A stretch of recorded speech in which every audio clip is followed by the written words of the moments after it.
Well, those are definitely my two finds for the day. I rinsed off the cap gun too. That's in really cool shape. Got little bucks on it. But this had something mounted here. I'm guessing this was a a fire truck.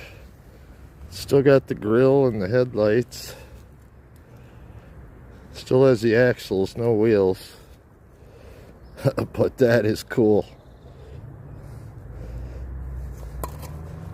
It has some writing inside. Let me see what it says. This Hubley Kitty Toy, Lancaster, Pennsylvania, made in the USA, number 465.